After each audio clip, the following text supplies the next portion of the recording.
apapun resikonya, nggak peduli dicaci, dimaki, dihina, dipenjara, dibunuh sekalipun saudara. Kaki jadi kepala, kepala jadi kaki, mati bersih berdarah, terus dia lanjutkan perjuangan sampai tetes darah penghabisan saudara.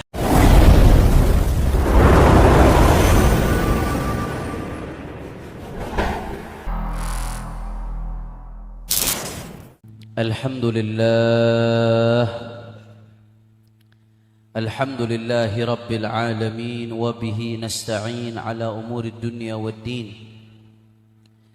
Allahumma fasalli wa sallim wa barik wa karrim wa majjid wa azim ala sayyidina wa habibina wa syafi'ina wa nuri qulubina Muhammad الفاتح لما أغلق والخاتم لما سبق ناصر الحق بالحق والهادي إلى الصراط المستقيم وعلى آله وصحبه حق قدره ومقداره العظيم يا فتاح يا عليم. أما بعد.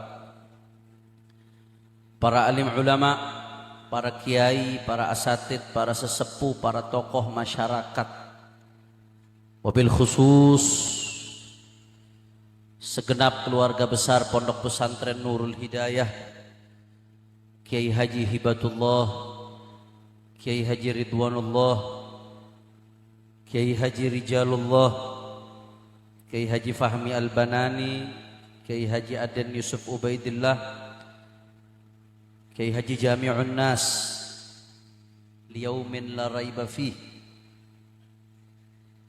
dan seluruh Bani Bulqaini. Tidak saya sebutkan satu persatu tanpa saya mengurangi rasa hormat dan ta'zim kepada beliau-beliau semua. Kita doakan mudah-mudahan guru-guru kita, para ulama kita, para kiai kita, para masyayikh kita, Allah panjangkan umurnya, Allah sehatkan badannya, Allah jaga zahir batinnya, Allah menangkan perjuangannya. Amin ya rabbal. Dan salam penghormatan yang paling istimewa saya hadiahkan kepada hadirin hadirat, muslimin muslimat, mukminin mukminat yang hadir pada malam hari ini. Semua angkat tangannya, kita minta sama Allah, mudah-mudahan tidaklah kita keluar dari tempat ini kecuali semua dosa kita diampuni oleh Allah. Yang sakit Allah angkat penyakitnya, Allah sehatkan badannya. Semua yang hadir dilapangkan rezekinya, diberkahi kehidupannya. Amin ya rabbal. Sebelum saya sampaikan satu dua patah kata, mari sebelumnya kita bacakan Fatihah untuk ashabul haul, Mama Ki Haji Uqan Bulqini, Umi Hajai Iklillah, guru kita Abi Kiai Haji Khadamul Quddus dan Abi Kiai Haji Syafiqul Khalqi yang kita rayakan haulnya pada malam hari ini, wa usulihim wa furu'ihim, ala anna Allah subhanahu wa ta'ala yataghashshahum birrahmah wal maghfirah wa yadkhiluhumul jannata birahmatih, wa anna Allah yu'idu alaina min barakatihim wa asrarihim wa anwarihim wa ulumihim wa nafahatihim fid dini wad dunya wal akhirah bisirril Fatihah. Bismillahirrahmanirrahim. Alhamdulillahi rabbil alamin. Arrahmanir rahim. Maliki yaumiddin. Iyyaka na'budu wa iyyaka nasta'in. Ihdinas siratal mustaqim. Shiratal ladzina an'amta 'alaihim ghairil maghdubi 'alaihim waladdallin. Yang kedua, saudara, Al-Faqir pada malam hari ini datang bersama kakak saya, guru saya Al-Habib Muhammad bin Hussein Al-Attas LCMA, yang mana beliau merupakan ketua umum DPP FPI, juga ada sekretaris umum Markas Syariah Al-Habib Abdullah Kamil bin Tahir Al-Hamid. Kami datang diutus oleh Imam Besar Sayyidil Walid Al-Habib Muhammad Rizik bin Hussein bin Syihab, yang mana Kiai Sahal sudah tahu sendiri, beliau sudah azam kuat betul mau hadir pada malam hari ini. Tapi beberapa hari yang lalu beliau baru menjalankan operasi saraf. karena ada saraf kejepit. Beliau baru operasi beberapa hari yang lalu, sehingga hari ini masih dalam tahap pemulihan dan belum memungkinkan untuk menyampaikan tausiah dalam tablik akbar pada malam hari ini. Jadi beliau mengutus, biasanya kalau beliau berhalangan diutus salah satu. Kalau nggak Habib Muhammad, misalkan Al-Fakir, udah cukup salah satu biasanya. Tapi kali ini kata beliau enggak, dua-duanya harus berangkat kata beliau. Karena saking cintanya beliau kepada Nurul Hidayah. Maka Al-Fakir mau nanya semua yang hadir, beliau berhalangan hadir, ridho ente? Kita bacakan Fatihah, mudah-mudahan beliau dikasih sehat walafiat, dikasih panjang umur, disembuhkan penyakitnya. Ala hadhihi niyah al-Fatihah. Bismillahirrahmanirrahim. Alhamdulillah rabbil alamin arrahmanir rahim maliki yaumiddin. Iyyaka na'budu wa iyyaka nasta'in ihdinas siratal mustaqim siratal ladzina an'amta 'alaihim ghairil maghdubi 'alaihim waladdallin. Ahibba'il kiram, pada malam hari ini kita merayakan haul, ayah ideologis daripada kita ya ikhwan. Karena Al-Imam Al-Laqani di dalam syarah Nuzhatun Nazar itu mengatakan bahwasanya orang yang man la syaikha lahu fala nasaba lahu. Seseorang yang belajar tanpa guru itu ibarat anak haram, saudara. Nggak punya guru itu ibarat anak haram yang nggak punya nasab. Maka guru itu adalah ayah biologis buat anak-anak biologisnya, tapi ayah ideologis buat anak-anak murid-muridnya, saudara. Karenanya Al-Imam An-Nawawi alaihi ridwanullah dalam Tahdhibul Asma' wal Lughat, begitu pula dalam Al-Majmu' Syarh Al-Muhadzab, ketika beliau berbicara tentang ulama-ulama terdahulu dari kalangan madhab Syafi'i seperti Al-Imam Ibnu Surayj dan ulama-ulama lainnya, Sufyan ibn Uyainah, saudara. Kata Al-Imam An-Nawawi alaihi ridwanullah, fahuwa ahadu ajdadina fi silsilatit tafaqquh al-muttasil ila Rasulullah sallallahu alaihi wasallam. Jadi Imam Nawawi itu kalau udah nyebutin ulama-ulama Syafi'iyah yang di atas yang beliau enggak nututi, ketika mensifati beliau fahuwa ahadu ajdadina fi silsilatit tafaqquh ila Rasulullah. Ini Ibnu Surayj, ini Sufyan ibn Uyainah, ini fulan-fulan. Mereka adalah salah satu kakek kami di dalam silsilah nasab tafakuh yang bersambung kepada baginda Nabi besar Muhammad sallallahu alaihi wasallam. Maka datangnya kita pada malam hari ini hadir haul beliau-beliau guru-guru kita merupakan bentuk birrul aba, bentuk bakti kita kepada orang-orang tua. Kita bakti kepada mereka, mudah-mudahan Allah berikan kepada kita anak-anak yang berbakti. Dan gak sampai di situ, saudara. Ini ulama kita, guru-guru kita adalah orang-orang yang melanjutkan estafet perjuangannya baginda Nabi Muhammad sallallahu alaihi wa alihi wa sahbihi wasallam. Yang mana Allah Ta'ala berfirman dalam Al-Quran, faqala Ta'ala, qul hadhihi sabili ad'u ila Allah ala basiratin ana wa man ittaba'ani. Sallu ala Nabi Muhammad. Kata Allah Ta'ala, qul, Allah perintahkan Nabi Muhammad untuk mendeklarasikan, saudara, untuk mengumumkan. Bagaimana Nabi Muhammad mengumumkan, mendeklarasikan? Hadhihi sabili, inilah adalah jalanku. Bagaimana jalannya Rasulullah? Jalannya Rasulullah ad'u ilallah, mengajak kepada Allah.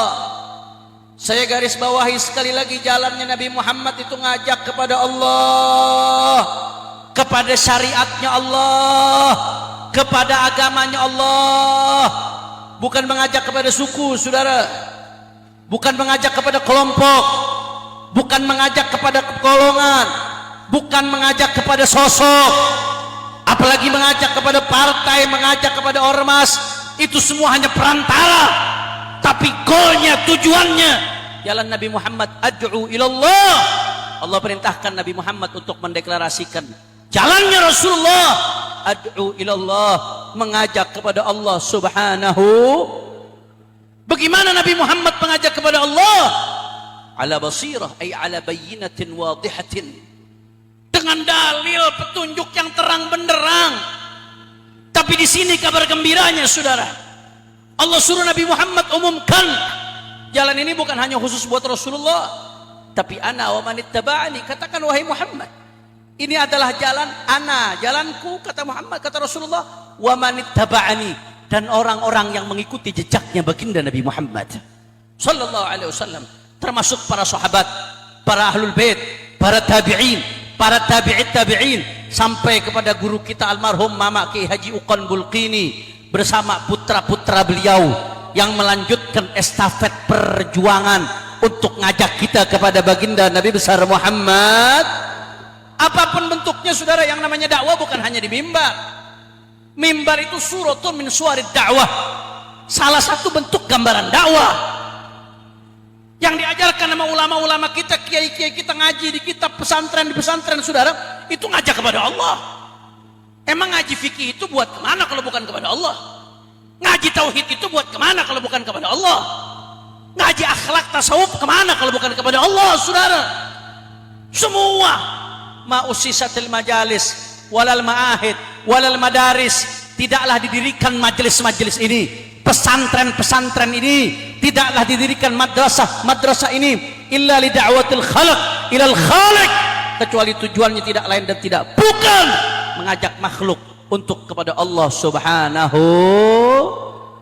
Makanya jalan mereka dakwah. Bahkan kalau kita lihat lebih luas saudara, Al-Imam Al-Haddad itu menjelaskan saudara, terlepas dari medan juang Islam itu terbagi menjadi tiga, ada dakwah, hizbah, dan jihad saudara. Ada dakwah amar ma'ruf nahi munkar dan jihad. Kalau dilihat dari prakteknya, ya terbagi menjadi tiga. Tapi kalau dilihat dari gayahnya, tujuannya, amar ma'ruf nahi munkar pun untuk ngajak orang kepada Allah. Jihad pun pada akhirnya untuk ngajak orang kepada Allah subhanahu wa ta'ala. Bukan buat tumpahin darah, buat ngajak orang kepada Allah. Makanya luar biasa perjuangan kita manakala kita melanjutkan apa yang mereka lakukan saudara, maka berarti kita masuk dalam firman Allah Ta'ala, ana wa manittaba'ani, termasuk mereka yang ikutin Nabi Muhammad sallallahu alaihi wasallam, yang berjalan di jalannya Rasulullah sallallahu alaihi wasallam. Tapi memang kadang-kadang mohon maaf Pak Bu, belakangan ini saya lihat miris sedih luar biasa saudara. Saya miris sedih, saya lihat belakangan ini makin kemari mimbar dakwah makin banyak, pesantren makin banyak, madrasah makin banyak, konten dakwah makin banyak.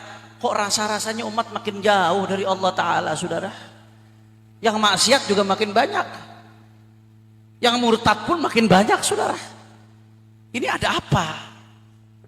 Secara logika saudara, harusnya peningkatan pesantren, mimbar dakwah, tablik akbar ini seiring sejalan dengan peningkatan kedekatan umat kepada Allah. Tapi kalau kita perhatikan belakangan ini, majelis makin banyak, tablik akbar makin banyak, konten-konten dakwah makin banyak. Tapi kenapa saudara?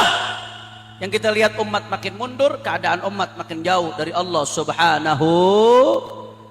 Kalau kita telisik lebih dalam, ternyata salah satu sebabnya ada perbedaan orientasi yang makin belakang makin jauh saudara. Kenapa itu bisa terjadi?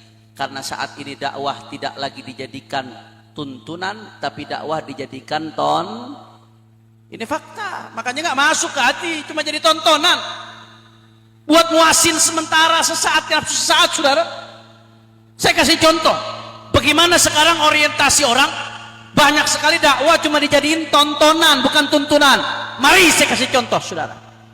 Berapa banyak sekarang kalau panitia tablik akbar kumpul rapat, kita mengundang siapa? Oh ngundang fulan. Kenapa ngundang fulan? Lagi viral sekarang. Nah, jawab yang jujur, yang begini ayak loh bah. Ini lemes-lemes pisan, nggak kayak murid Ki Khodam ini.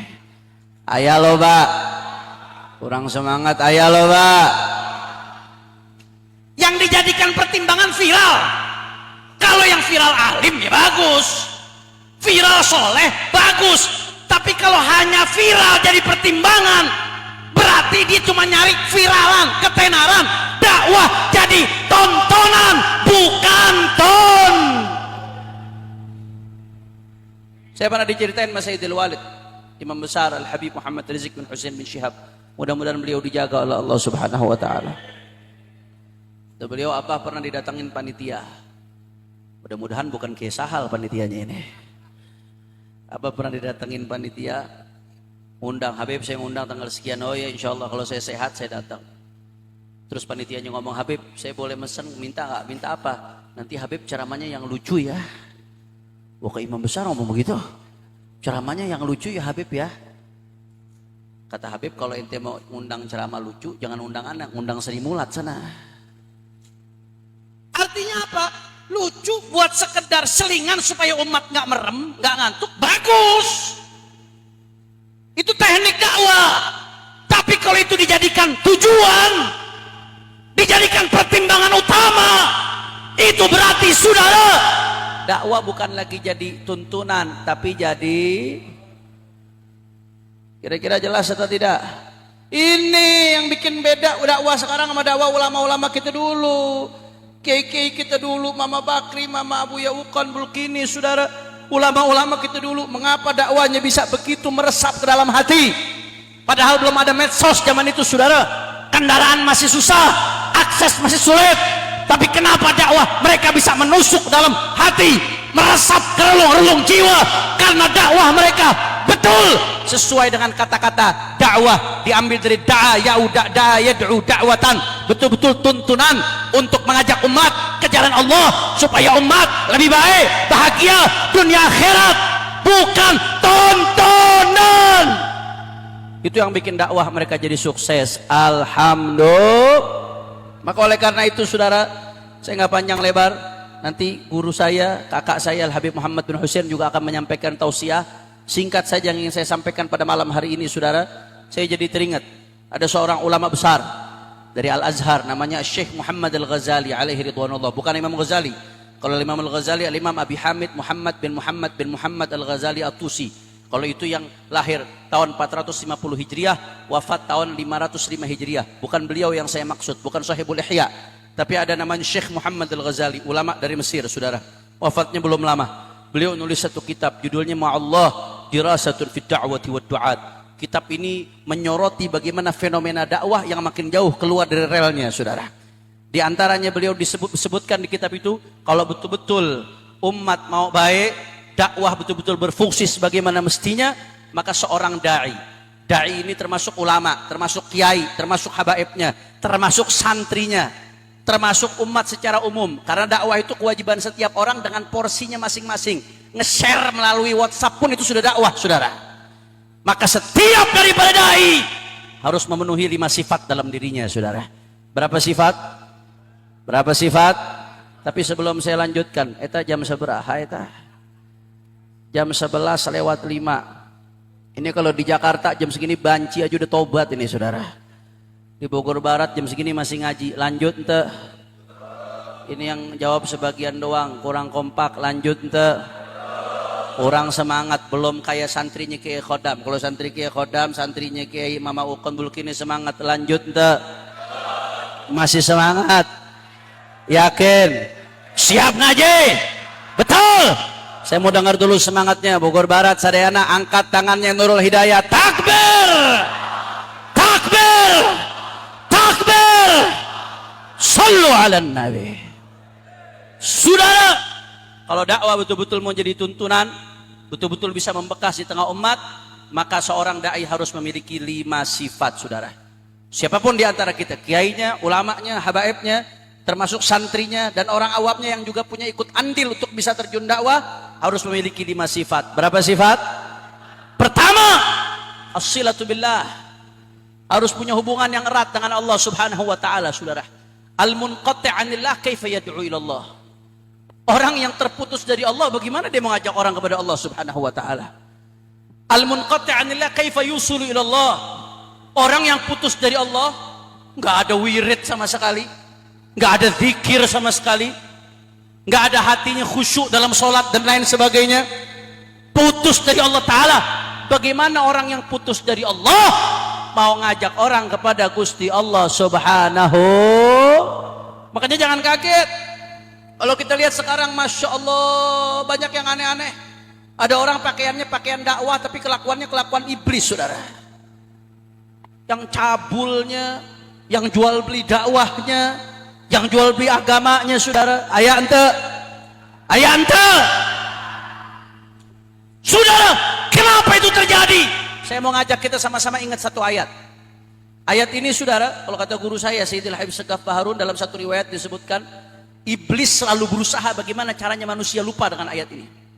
Sebab kalau kita ingat ayat ini, sadar akan ayat ini, pintu iblis buat menggoda semakin sulit, saudara. Apa ayatnya? Allah berfirman, wala takunu kalladzina nasullaha fa ansahum anfusahum ulaika humul fasiqun. Shadaqallahul azim. Apa kata Allah? Wala takunu kalladzina nasullah.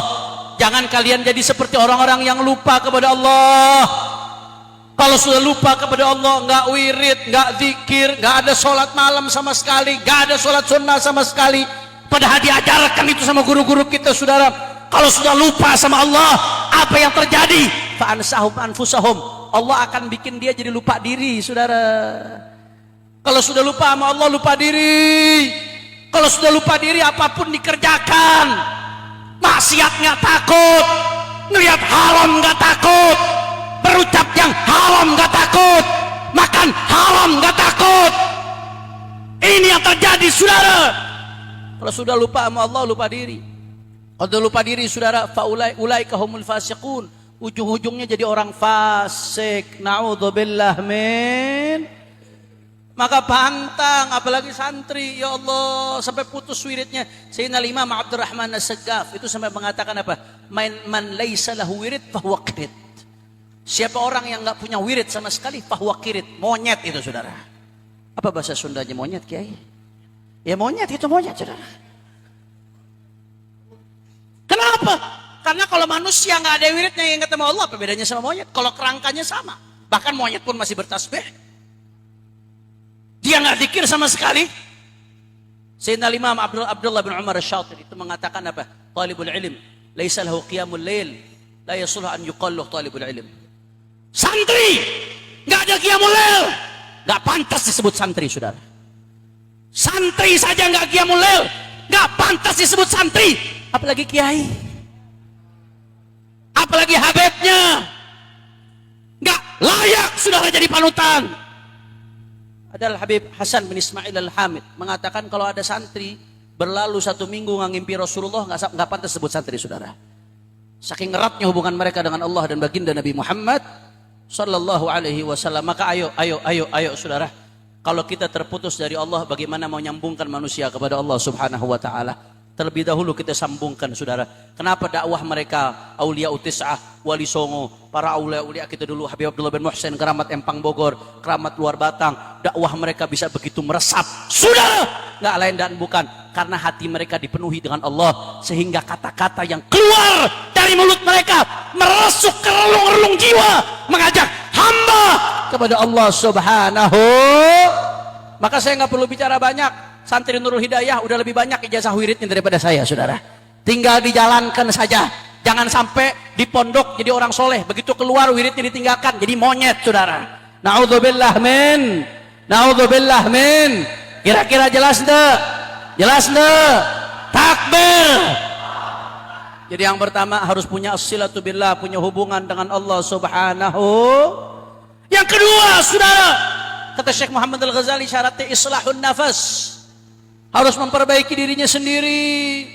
Bagaimana perbaiki diri orang lain kalau belum perbaiki diri sendiri, saudara? Maka di dalam hadis qudsi Allah mengatakan kepada Nabi Allah Isa alaihi salam, ya Isa, id nafsak fa in itta'ad fa'idhin nas wa illa fala talumanna ila nafsak. Wahai Isa, nasihati dirimu. Kalau kamu sudah menerima nasihat dirimu, baru nasihati orang lain. Kalau enggak, maka fastahi minni, kata Allah Subhanahu wa taala. Malu sama aku.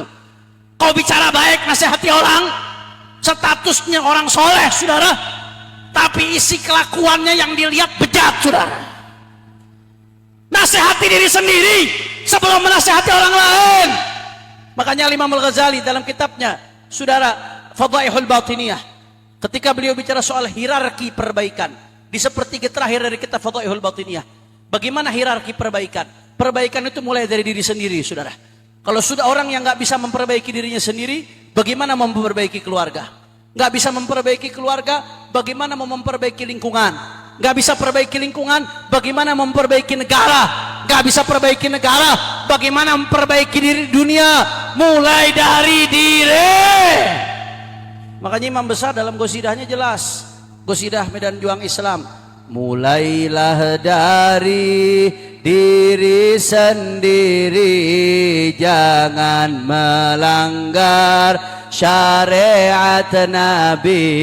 Mulailah diri sendiri, jangan melanggar syariat Nabi. Siapa berjuang ikhlaskan diri, niscaya dapat ridha ilahi. Siapa berjuang niscaya dapat. Sallu ala nabi. Mulai dari diri. Ya, saya akui secara fikih memang dalam Ihya Ulumuddin Imam Al-Ghazali membahas orang mau nahi munkar, amar ma'ruf nahi munkar, nggak harus jadi orang soleh dulu, saudara. Kefasikan seseorang nggak menggugurkan kewajiban dia nahi munkar. Bahkan Imam Ghazali ngasih contoh yang agak ekstrim. Wa ala muta'atil kas an yunkira 'alal jullas. Imam Ghazali ngasih contoh, andai kata ada orang lagi mabok nih, nyakek botol, mabok. Apa bahasa Sundanya mabok, Kiai? Teler, saudara. Lagi mabok, tapi ngelihat orang lain lagi mabok juga, maka maboknya dia nggak menggugurkan kewajiban dia untuk nahi munkar untuk orang lain yang lagi mabok, saudara. Ya, secara hukum seperti itu. Kefasikan tidak menggugurkan kewajiban nahi munkar untuk dirinya sendiri. Tapi mau sampai kapan? Kabura maqtan indallah an taqulu ma la taf'alun. Kita kalau sibuk nahi munkar amar ma'ruf tapi nggak memperbaiki diri sendiri, maka ibarat lilin, saudara. Lilin itu menerangi sekelilingnya tapi menghancurkan diri sendiri. Na'udzubillah min. Maka saudara, islahun nafas. Saya nggak nyuruh berhenti nahi munkar, nggak nyuruh berhenti dakwah. Yang sudah dakwah dengan berbagai macam caranya, lanjutkan. Yang suka nge-share kebaikan, lanjutkan. Tapi harus sinergi, harus simultan dengan memperbaiki diri sendiri supaya kita nggak menjadi lilin yang membakar diri kita. Kalau sudah memperbaiki diri sendiri, maka apa yang kita sampaikan akan lebih mengena, akan menjadi tuntunan, karena kita menuntun orang lain dengan perbuatan kita sebelum menuntun dengan ucapan kita. Alhamdulillah. Kira-kira sampai sini jelas ente? Jelas ente? Jadi syarat yang pertama as-silatu billah, punya hubungan dengan. Syarat yang kedua islahun nafas, perbaiki diri. Yang ketiga, saudara, apa syarat yang ketiga? Kata Syekh Muhammad Al-Ghazali, diqqatul fahmi lid-dini wad dunya. Seorang dai harus punya pemahaman yang mendalam terhadap ilmu agama dan realita dunia, saudara. Ini harus seimbang. Sebab begini, beliau ngasih analogi perumpamaan. Seorang ulama, seorang dai, kiai, santri itu ibarat dokter. Dokter kalau mau sukses ngobatin orang lain dengan izin Allah Subhanahu wa taala, maka minimal dia harus mengetahui dua hal. Satu, dia harus punya ilmu tentang penyakit. Harus bisa mendiagnosis penyakit pasiennya. Yang kedua, setelah dia tahu penyakit pasiennya apa, dia harus punya obat-obatan, ilmu tentang obat-obatan yang cukup, dan punya obat-obatan yang cukup untuk mengobati penyakit pasien tersebut, saudara. Kalau dokter sudah bisa mendiagnosis pasiennya dengan benar, diberikan obat-obatan dengan tepat, maka insya Allah pengobatannya akan manjur. Ulama juga begitu, saudara. Ulama itu yang pertama mesti tahu penyakit umat. Ulama nggak boleh hanya mengurung diri di balik lembaran-lembaran kitab, tapi tidak tahu apa yang terjadi di sekitarnya, saudara. Di dalam hadis riwayat Imam Tirmidzi, itu syama'il Nabi termasuk disebutkan kana Nabi sallallahu alaihi wasallam yas'alun nas amma bin nas wa yuhassinul hasana wa yuqawwih wa yuqabbihul qabiha wa yuwahhi. Sallu ala Nabi Muhammad. Itu Nabi Muhammad, di antara sifatnya Rasulullah, Nabi Muhammad itu update orangnya, saudara. Yas'alun nas amma bin nas. Nabi Muhammad itu selalu bertanya tentang apa yang lagi terjadi di tengah masyarakat. Ditanya sama Rasulullah, diupdate sama Rasulullah sallallahu alaihi wasallam. Kalau udah Nabi tahu, oh ini terjadi di tengah masyarakat, fayuhassinul hasana wa yuqawi. Yang bagus dibilang bagus sama Rasulullah, dikuatkan sama Nabi.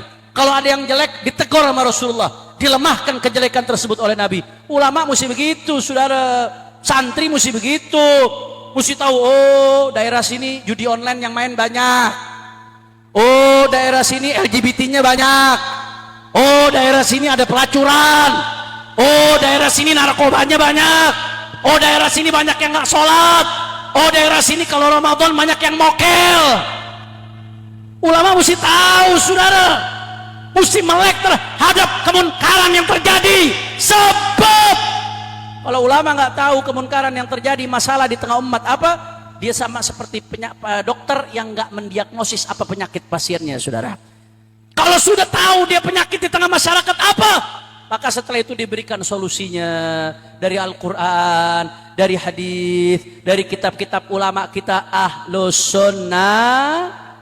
Ini Al-Quran, hadis bukan cuma buat dibaca, kitab-kitab ulama kita bukan cuma buat dibaca, tapi kaifa tutabbiqun nas 'ala al-waqi' liyakuna hallan li mushkilatil ummah. Bagaimana kita menerapkan apa yang ada di lembaran-lembaran kitab yang kita baca. Kita ngaji kitab mulai dari yang paling kecil, Safinatun Najah, kemudian ngaji Sulamut Taufiq, setelah itu ngaji Qoyatut Takrib, setelah itu belajar Fathul Qorib, setelah itu kita belajar Fathul Mu'in, setelah itu kita belajar Fathul Wahhab, belajar Syarhul Mahalli 'alal Minhaj, belajar Rawdatut Talibin. Buat apa? Untuk kita terapkan apa-apa yang diuraikan oleh para ulama ke dalam kehidupan yang nyata, agar betul-betul jadi solusi mengobati penyakit di tengah umat, saudara. Takbir, takbir. Kira-kira sampai sini jelas apa kagak? Dan ini yang terjadi di zaman Rasulullah. Kalau kita lihat Al-Quran itu turun nazala munajjaman, turun berangsur-angsur 23 tahun. Kenapa? Apa hikmahnya? Kalau Allah mau turunkan sekaligus, Allah bisa atau tidak? Bisa. Tapi kenapa diturunkan 23 tahun? Di antara 23 tahun ayat Quran turun itu 114 surat, saudara. Itu di situ ada yang qismun nazala ibtidaan wa qismun nazala aqibah sababin. Ada ayat yang turun memang tanpa sebab, turun begitu saja. Ada yang turun karena ada sababun nuzulnya, saudara. Sababun nuzul, kejadian sesuatu, Al-Quran ngasih jawaban. Kejadian sesuatu, ya saudara, Al-Quran ngasih solusi. Begitu pula hadis Nabi. Banyak hadis-hadis Nabi yang latar belakangnya ada sababul wurud. Begitu terjadi sesuatu, Nabi ngasih solusi, saudara. Kenapa? Karena kejadian di tengah umat ibarat penyakit. Solusi dari Al-Quran, dari hadis, dari kitab ulama, ibarat obat. Maka obat harus diberikan kepada pasien yang tepat, saudara. Sampai sini jelas ente? Sebab kalau ngasih obat bukan ke pasien yang tepat, bahaya. Beda pasien, beda obat. Saya kasih contoh. Pernah di zaman Rasulullah SAW itu ada seseorang nanya kepada Rasulullah, ya Rasulullah, apakah boleh saya mencium istri ketika puasa Ramadan ya Rasulullah? Tentunya cium di sini cium yang nggak ada menelan sesuatu ya. Kalau menelan sesuatu jelas batal. Akhirnya pertama orang nanya begitu sama Nabi dijawab boleh. Habis itu ada yang nanya lagi sama Rasulullah, ya Rasulullah bolehkah saya nyium istri ketika puasa ya Rasulullah? Dijawab sama Nabi nggak boleh. Ini pertanyaan sama tapi jawabannya beda. Ada apa ini saudara? Ternyata begitu digali, dibalik itu ada rahasia. Yang nanya pertama yang dibilang boleh sama Nabi ternyata udah sepuh, udah off saudara, setrumnya udah nggak ada, sehingga kalau nyium lagi puasa pun aman, nggak masalah. Jelas itu. Tapi pertanyaan yang kedua masih muda, masih on, strong. Kalau dibiarkan nyium ketika puasa khawatir offside. Beda penyakit, beda beda masalah, beda solu. Ulama mesti paham itu, santri mesti paham, saudara. Pernah Sayyidina Abdullah bin Abbas radhiyallahu anhu didatangi satu orang. Wahai Ibnu Abbas, nih orang nanya nih, apakah kalau membunuh muslim kemudian tobatnya diterima? Nanya kepada Sayyidina Abdullah bin Abbas radhiyallahu anhu. Abdullah bin Abbas seketika jawab, nggak diterima tobatnya. Pulang orang itu, yaudah terima kasih banyak, assalamualaikum, pulang orang tersebut. Begitu itu orang pulang, murid-murid Sayyidina Abdullah bin Abbas bingung, wahai Abdullah bin Abbas, kok kau bilang tobatnya nggak diterima? Bukankah asal nggak musyrik tobat masih bisa diterima? Kok kau bilang tobatnya nggak diterima? Apa kata Sayyidina Abdullah bin Abbas? Kau tahu nggak? Saya ngelihat dari mata orang itu, dia datang tadi dalam keadaan marah lagi mau bunuh orang. Dia nanya dulu, tobatnya diterima nggak? Kalau saya jawab tobatnya diterima, pulang dari situ bunuh orang. Dijawab tobatnya nggak diterima, nggak jadi ngebunuh orang. Alhamdulillah, beda penyakit, beda obat, beda masalah, beda. Maka ulama, santri harus update. Dai itu harus bisa mengupdate di tengah umat. Ya, kita belajar Fathul Mu'in, belajar Minhajut Thalibin, kitab-kitab ulama klasik. Tapi bagaimana caranya apa yang digariskan sama ulama kita ini bisa buat dipakai menjawab permasalahan yang ada sekarang. Ente nyari hukum pay letter nggak bakal ketemu di Fathul Mu'in. Ente nyari yang namanya hukum saudara kripto di Minhaj Rodotul Thalibin nggak bakal ada. Tapi nas-nas yang memiliki substansi makna yang bisa menjawab permasalahan tersebut ada, saudara. Itu tugasnya para ulama untuk tahu problem di tengah umat dan bagaimana memberikan obat yang tepat, saudara. Takbir. Maka satu, ulama harus update, nggak boleh hanya hidup di antara lembaran-lembaran kitab. Ulama harus melihat apa problem di tengah umat. Dan yang kedua, saudara, harus punya ilmu yang cukup buat bisa menjawab, saudara. Maka santri kalau mondok jangan keburu-buru. Kadang-kadang santri zaman sekarang baru mondok sebentar pengen buru-buru boyong supaya cepet dicium tanganin, supaya cepet dapat amplop, supaya dapat viral. Akhirnya pulang nggak bawa bekal ilmu yang cukup, ujung-ujungnya sesat menyesatkan. Dhalla fa'adalla, na'udzubillah min. Sampai sini jelas? Maka santri semua, alumni semuanya siap ngaji? Orang kompak siap ngaji? Siap menjawab permasalahan umat? Siap jawab permasalahan yang di tengah umat? Semua angkat tangannya, takbir. Yang keempat, saudara, jadi tadi yang pertama as-silatu billah, punya hubungan dengan. Yang kedua apa tadi? Islahun nafas, perbaiki diri. Yang ketiga diqqatul fahmi lid-dini wad dunya, punya pemahaman yang mendetail terhadap realita dunia dan agama. Yang keempat, ikhlas. Wah, kalau bicara soal ikhlas sudah, saudara, ini luar biasa. Al-ikhlas yuqarribul ba'id, al-ikhlas yuyassirul asir. Kekuatan ikhlas bisa membuat yang jauh menjadi dekat, yang sulit menjadi mudah. The power of ikhlas, kekuatan ikhlas nggak ada duanya, saudara. Mukhlishina lahuddin. Dan kalau orang sudah ikhlas, saudara, orang udah ikhlas nggak peduli yang like berapa. Orang kalau ikhlas nggak peduli ini yang komen isi komentarnya apa. Orang ikhlas nggak peduli, saudara. Karena orang ikhlas itu diantara ciri-cirinya an yastawiya indahul madhu wadzam. Setara, mau dicaci, dimaki sama, saudara, nggak peduli. Karena dia beramal bukan karena berharap pujian, beramal bukan karena takut cacian. Pujian nggak membuat dia terbang, cacian nggak membuat dia tumbang. Itu ciri-ciri ikhlas. Kalau sudah ikhlas, makana minal galab wasala ilal galab. Apa yang disampaikan dari hati sampai kepada hati. Makanya jangan kaget, kadang dulu ulama-ulama kita, kiai-kiai kita, mereka nggak dihias dengan entertain macam-macam, nggak pakai media macam-macam, tapi dakwahnya membekas puluhan tahun, haulnya masih dirayakan, muridnya di mana-mana. Kenapa? Ikhlas. Takbir. Nurul Hidayah didirikan tahun berapa, Kiai? 61. 61 didirikan. Almarhum Kiai Haji Uqan Bulqini wafat sudah 30 tahun. Tapi pesantren masih berdiri kokoh sampai saat ini. Maka nalillah yanmu yastamir. Kalau bukan karena Allah nggak akan bisa nyambung sampai sekarang, saudara. Keikhlasan para muassis yang luar biasa. Emang ente pikir gampang ngurus pondok? Ngurus pondok nggak kuat-kuat setahun 2 tahun aja oleng, saudara. Ini Habib Kamil, Habib Muhammad ini belum tidur dari pagi ngurusin pondok beliau. Pusing, jangan dipira gampang ngurus pondok. Pondok ditinggalkan sama pendirinya, bertahan setelah itu 30 tahun, makin besar, makin syiar, makin manfaat. Insya Allah Nur Hidayah makin jaya, insya Allah. Ikhlas. Rahasia di balik itu adalah yang kelima, yang terakhir, saudara. Syarat yang kelima kata Syekh Muhammad Al-Ghazali, kalau dakwah betul-betul mau jadi tuntunan, bukan tontonan, asy-syaja'ah, saudara. Harus ada keberanian. Apa itu definisi keberanian? Keberanian itu kata Imam Al-Ghazali dalam Ihya Ulumuddin, setiap jiwa manusia punya quwwatul ghadab, punya kekuatan amarah dalam setiap jiwa manusia.